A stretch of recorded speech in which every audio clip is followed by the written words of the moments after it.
ಹರಿ ಓಂ. 11ನೇ ಅಧ್ಯಾಯದ 40ನೇ ಶ್ಲೋಕ. ನಮಃ ಪುರಸ್ಥಾತ್ ಅಥ ಪೃಷ್ಠತಸ್ತೆ ನಮೋಸ್ತುತೆ ಸರ್ವತ ಏವ ಸರ್ವ ಅನಂತ ವೀರ್ಯಾಮಿತ ವಿಕ್ರಮಸ್ತ್ವಂ ಸರ್ವಂ ಸಮಾಪ್ನೋಷಿ ತತೋಸಿ ಸರ್ವಃ. ನಮಃ ಪುರಸ್ಥಾತ್ ಪುರಸ್ತಾತ್ ಅಥ ಪೃಷ್ಠತಃ te ನಮಃ ಅಸ್ತು te ಸರ್ವತಃ ಏವ ಸರ್ವ ಅನಂತ ವೀರ್ಯಾಮಿತ ವಿಕ್ರಮಃ ತ್ವಂ ಅನಂತ ವೀರ್ಯಾಮಿತ ವಿಕ್ರಮಃ ಒಂದೇ ಶಬ್ದ ತ್ವಂ ಸರ್ವಂ ಸಮಾಪ್ನೋಷಿ ತತಃ ಅಸಿ ಸರ್ವಃ.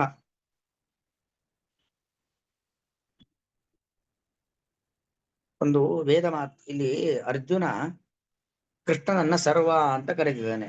ನಮೋಸ್ತುತೆ ಸರ್ವತ ಏವ ಸರ್ವ. ಸರ್ವ ಅನ್ನೋದು ಒಂದು ಸಂಬೋಧನೆ, ಭಗವಂತನ ನಾಮ.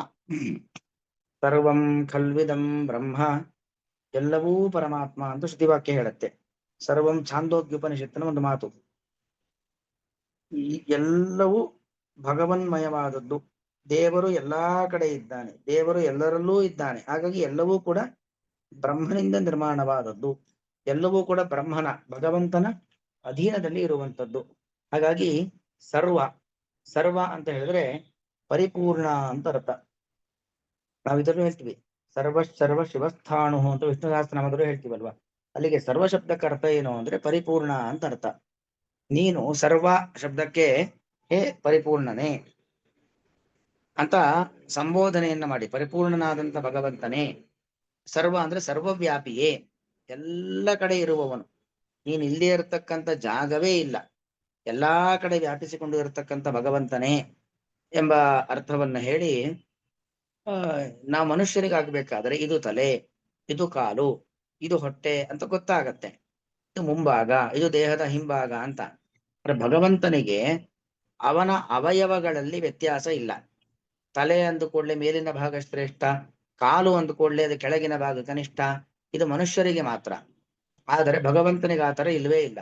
ಭಗವಂತನ ಕಾಲು, ತಲೆ, ಕೈ ಎಲ್ಲವೂ ಒಂದೇ. ಮುಂಭಾಗ ಹಿಂಭಾಗ ಅನ್ನೋ ವ್ಯತ್ಯಾಸ ಇಲ್ಲ, ಎಲ್ಲವೂ ಒಂದೇ. ಎಲ್ಲವೂ ಜ್ಞಾನಾನಂದಮಯವಾದದ್ದು. ಭಗವಂತನ ಸ್ವರೂಪ ಅಂದ್ರೆ ಜ್ಞಾನ ಮತ್ತು ಆನಂದ. ನಮ್ಮಂತೆ ಪ್ರಾಕೃತ ದೇಹ ಭಗವಂತನಿಗೆ ಇಲ್ಲ. ಹಾಗಾಗಿ ನಿನಗೆ ನಮಸ್ಕಾರ. ಅದು ಹೇಗೆ? ಪುರಸ್ಥಾತ್ ನಮಃ. ನಿನಗೆ ನಿನ್ನ ಮುಂಭಾಗ ಯಾವುದು, ಆ ಮುಂಭಾಗಕ್ಕೆ ನಿನಗೆ ನಮಸ್ಕಾರ. ಯಾಕಂದ್ರೆ ಗೊತ್ತಿಲ್ಲ ಯಾವುದು ಅಂತ ಗೊತ್ತಾಗೋದಿಲ್ಲ ನಿನಗೆ. ಅಂದ್ರೆ ಇಡೀ ನಿನ್ನ ದೇಹಕ್ಕೆ ನಮಃ ಪುರಸ್ಥಾತ್ ಅಥ ಪೃಷ್ಠತಃ. ಪೃಷ್ಠತಃ ಅಂತ ಹೇಳಿದ್ರೆ ಹಿಂಭಾಗ. ಮುಂಭಾಗಕ್ಕೂ ನಮಸ್ಕಾರ, ಹಿಂಭಾಗಕ್ಕೂ ನಮಸ್ಕಾರ. ಅಷ್ಟೇ ಯಾಕೆ, ಸರ್ವತಃ ಎಲ್ಲ ಕಡೆಯಿಂದಲೂ ಕೂಡ, ಎಲ್ಲಾ ಕಡೆಯಿಂದಲೂ ಕೂಡ ನಿನಗೆ ನಮಸ್ಕಾರ. ಮೇಲೆ ಕೆಳಗೆ ಎಡ ಬಲ. ಯಾಕಂದ್ರೆ ಈಗ ಸ್ತ್ರೀಯರಿಗೆ ಎಡ ಅದು ಶ್ರೇಷ್ಠ, ಗಂಡಸರಿಗೆ ಬಲಭಾಗ ಶ್ರೇಷ್ಠ ಅಂದ್ರೆ ಕೆಲವು ವಿಚಾರಗಳಲ್ಲಿ. ಆದ್ರೆ ಭಗವಂತನಿಗೆ ಆ ತರ ಅಲ್ಲ. ಎಡ ಅದು ಕೆಟ್ಟದು, ಬಲ ಒಳ್ಳೆಯದು, ಅಥವಾ ಮೇಲ್ಭಾಗ ಶ್ರೇಷ್ಠ ಕೆಳಭಾಗ ಕನಿಷ್ಠ, ಆತರ ಏನೂ ಇಲ್ಲ. ಭಗವಂತನ ಎಲ್ಲಾ ಅವಯವಗಳು ಕೂಡ ಜ್ಞಾನಾನಂದಮಯವಾದದ್ದು, ಎಲ್ಲವೂ ಕೂಡ ಚಿನ್ಮಯವಾದದ್ದು. ಅದರಿಂದಾಗಿ ಸರ್ವತಃ ಎಲ್ಲ ಕಡೆಯಿಂದಲೂ ನನಗೆ ನಮಸ್ಕಾರ. ಅಂದ್ರೆ ಈ ಅಧ್ಯಾಯ ದೇವರ ಸ್ವರೂಪ ಎಂತದ್ದು ಅನ್ನೋದನ್ನ ಅರ್ಜುನ ಈ ಮೂಲಕ ತೋರಿಸ್ಕೊಡ್ತಾ ಇದ್ದಾನೆ. ಭಗವಂತ ಅಂದ್ರೆ ಅವನ ಯಾವ ಅವಯವಗಳನ್ನ ಬೇಕಾದ್ರೂ ನಾವು ಚಿಂತನೆ ಮಾಡಬಹುದು, ಧ್ಯಾನ ಮಾಡಬಹುದು. ಆ ಅವಯವ ಈ ಅವಯವ ಅದು ಶ್ರೇಷ್ಠವಾದದ್ದು, ಇದು ಕನಿಷ್ಠವಾದದ್ದು ಅಂತಿಲ್ಲ. ಭಗವಂತನ ಯಾವ ಭಾಗಕ್ಕೆ ಬೇಕಾದ್ರೂ ನಮಸ್ಕಾರ ಮಾಡಬಹುದು. ಭಗವಂತನ ಕಾಲು ಮಾತ್ರ ಕಾಣ್ತು, ಮುಖ ಕಾಣಿಸ್ಲಿಲ್ಲ. ನಾವು ಎಲ್ಲೋ ದರ್ಶನಕ್ಕೆ ಅಂತ ಹೋಗಿರ್ತೀವಿ, ಮುಖ ಕಾಣ್ತು ಕಾಲು ಕಾಣಲಿಲ್ಲ, ಅಥವಾ ಕೈ ಕಾಣ್ತು ಮುಖ ಕಾಣ್ಲಿಲ್ಲ, ಹೀಗೆಲ್ಲ ಏನು ಚಿಂತನೆ ಮಾಡ್ಕೊಂಡು ಬೇಕಾಗಿಲ್ಲ. ದೇವರ ಪ್ರತಿಮೆಯ ಯಾವ ಭಾಗವನ್ನು ನೋಡಿದ್ರು ದೇವರನ್ನೇ ನೋಡಿದಾಗೆ. ಯಾಕೆ ಪ್ರತಿಮೆ ದೇವರಲ್ಲ, ಪ್ರತಿಮೆಯೇ ದೇವರಲ್ಲ. ನ ಪ್ರತೀಕೇ ನಹಿ ಸಹ. ಪ್ರತಿಮೆಯೇ ದೇವರಲ್ಲ, ಪ್ರತಿಮೆಯ ಒಳಗಡೆ ಭಗವಂತನ ಒಂದು ದಿವ್ಯವಾದ ಸನ್ನಿಧಾನ ಇರುವಂತದ್ದು ಅಲ್ವಾ. ಪ್ರತಿಮೆಯ ಒಳಗಡೆ ಭಗವಂತನ ಒಂದು ದಿವ್ಯವಾದ ಸನ್ನಿಧಾನ ಇರುವಂತದ್ದು. ಹಾಗಾಗಿ ಆ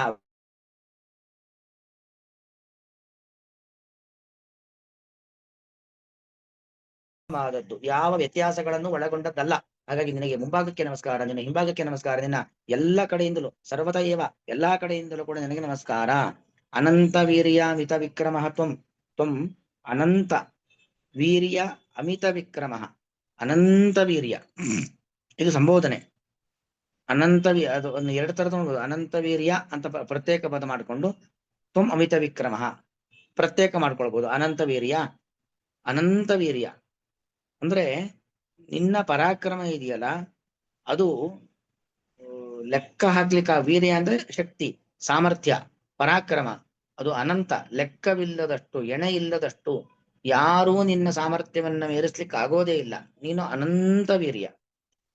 ಅಥವಾ ಅನಂತ ವೀರ್ಯಾಮಿತ ವಿಕ್ರಮಸ್ತ್ವಂ ಅಂತ ಒಂದೇ ಶಬ್ದ ಅಂತ ಬೇಕಾದ್ರೂ ಇಟ್ಕೊಳ್ಬಹುದು. ಅನಂತ ವೀರ್ಯಾಮಿತ ವಿಕ್ರಮ, ತೊಂಬೇಡ, ತೊಂಬೇರೆ ಶಬ್ದ. ಅನಂತ ವೀರ್ಯಾಮಿತ ವಿಕ್ರಮ ಅಂದ್ರೆ ಅನಂತ ವೀರ್ಯ ಮತ್ತು ಅಮಿತ ವಿಕ್ರಮ. ನಿನ್ನ ಪರಾಕ್ರಮ ಮತ್ತು ನಿನ್ನ ಆ ಪರಾಕ್ರಮವನ್ನ ಬಳಸಿಕೊಂಡು ನೀನು ಮಾಡತಕ್ಕಂತಹ ಕೆಲಸಗಳು. ವಿಕ್ರಮ, ಕ್ರಮಪಾದ ವಿಕ್ಷೇಪೆ, ದೇಹದಲ್ಲಿ ಬಲ, ಆ ಬಲವನ್ನ ಬಳಸಿಕೊಂಡು ನಾವು ಮಾಡತಕ್ಕಂಥ ಕೆಲಸ ಅದು ವಿಕ್ರಮ. ಹಾಗಾಗಿ ನಿನ್ನ ಬಲವು ಅಪರಿಮಿತವಾದದ್ದು. ಆ ನಿನ್ನ ದೈಹಿಕವಾದ ಬಲವನ್ನ ಬಳಸಿಕೊಂಡು ನೀನು ಮಾಡತಕ್ಕಂಥ ಕಾರ್ಯಗಳಿದ್ದಾವಲ್ಲ ಅದು ಅಮಿತವಾದದ್ದು.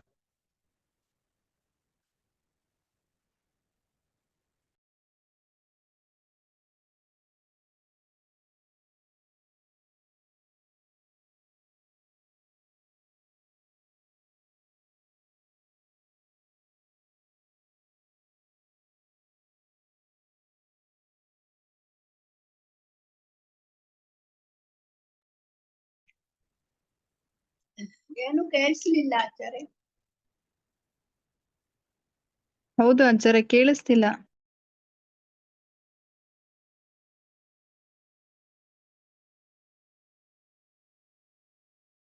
ಇಲ್ಲ, ಗುರುಗಳು ಮ್ಯೂಟ್ ಆಗಿದ್ದಾರೆ.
ಹರೇ ನಮಃ. ಸ್ವಲ್ಪ ಒಂದು ಕಾಲ್ ಕಟ್ ಆಯ್ತು.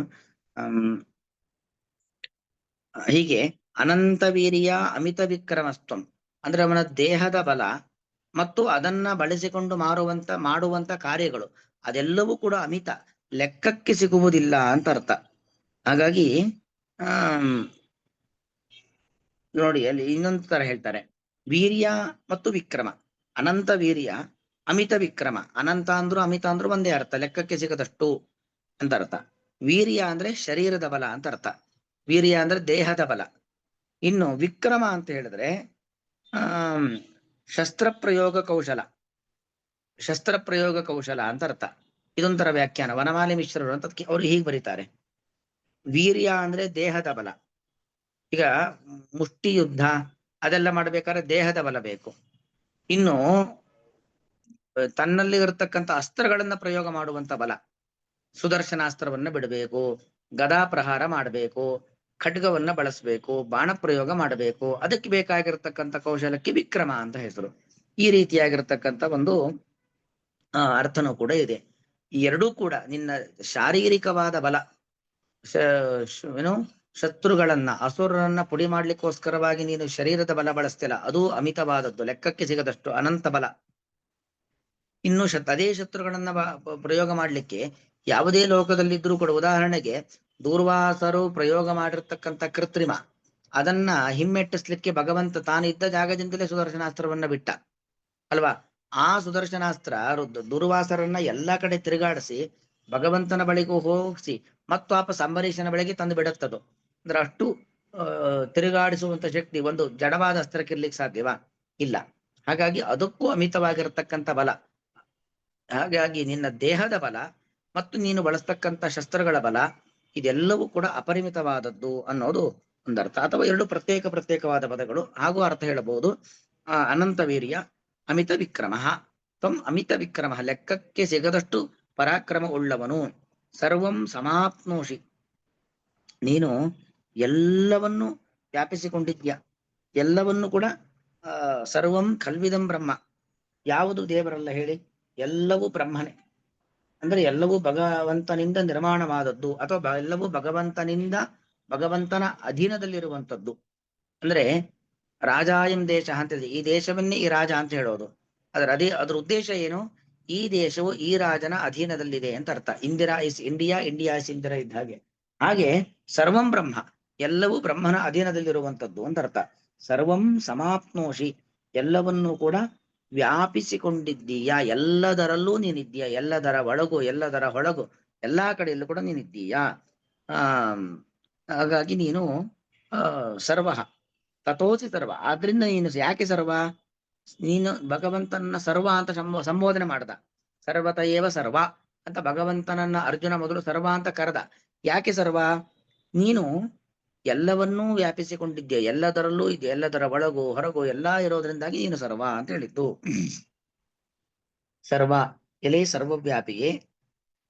ಅಥ ಅಥ ಅಂತ ಹೇಳಿದ್ರೆ ಅದೊಂದು ಇನ್ನೊಂದು ಪುರಸ್ತಾತ್ ನಮಃ, ನಿನಗೆ ಮುಂಭಾಗಕ್ಕೆ ನಮಸ್ಕಾರ. ಅಥ ಮತ್ತು ತೇ, ನಿನಗೆ ಪೃಷ್ಠತಃ ನಮಃ, ಹಿಂಭಾಗಕ್ಕೂ ನಮಸ್ಕಾರ. ಮತ್ತು ತೇ, ನಿನಗೆ ಸರ್ವತಃ ಏವ, ಎಲ್ಲಾ ಕಡೆಯಿಂದಲೂ, ನಿನ್ನ ಎಲ್ಲಾ ಅವಯವಗಳಿಂದಲೂ ಅಥವಾ ಎಲ್ಲಾ ಕಡೆಯಲ್ಲಿ ಇರುವಂತೆ ನಿನಗೂ ನಮಃ ಅಸ್ತು, ನಮಸ್ಕಾರವಿರಲಿ. ಅನಂತ ವೀರ್ಯ ಅಮಿತ ವಿಕ್ರಮ ತ್ವಂ, ನೀನು ಅನಂತ ವೀರ್ಯ ಅಮಿತ ವಿಕ್ರಮ, ದೈಹಿಕ ಅಪರಿಮಿತವಾದ ದೇಹಬಲ, ಅಪರಿಮಿತವಾಗಿರತಕ್ಕಂಥ ಶಸ್ತ್ರಪ್ರಯೋಗ ಕೌಶಲ್ಯವನ್ನು ಹೊಂದಿದವನು. ತ್ವಂ, ನೀನು ಸರ್ವಂ ಸಮಾಪ್ನೋಷಿ, ಸರ್ವಂ ಎಲ್ಲವನ್ನು ಸಮಾಪ್ನೋಷಿ ವ್ಯಾಪಿಸಿಕೊಂಡಿದ್ದೀಯ. ತತಃ ಆದ್ದರಿಂದ ಸರ್ವ ಅಸಿ, ನೀನು ಸರ್ವ ಎಂಬ ಶಬ್ದದಿಂದ ವಾಚ್ಯನಾಗಿದ್ದೀಯ. ಭಗವಂತನಿಗಿರುವಂತಹ ಹೆಸರು ಹೇಗೆ ರಾಮ, ಕೃಷ್ಣ, ವೇದವ್ಯಾಸ, ಪರಶುರಾಮ ಇದೆಲ್ಲ ಭಗವಂತನ ಹೆಸರುಗಳು, ಹಾಗೆ ಭಗವಂತನಿಗೆ ಸರ್ವ ಎಂಬುದು ಕೂಡ ಒಂದು ಹೆಸರು.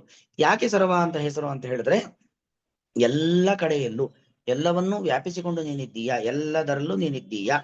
ಹೀಗೆ ನಮ ಪುರಸ್ಥಾತ್ ಅತ ಪುಷ್ಟತಸ್ತೆ ನಮೋಸ್ತುತೆ ಸರ್ವತ ಏವ ಸರ್ವ ಅನಂತ ವೀರ್ಯಾಮಿತ ವಿಕ್ರಮಸ್ತ್ವಂ ಸರ್ವಂ ಸಮಾಪ್ನೋಷಿ ತಥೋಸಿ ಸರ್ವಃ. ಶ್ರೀಕೃಷ್ಣಾರ್ಪಣಮಸ್ತು.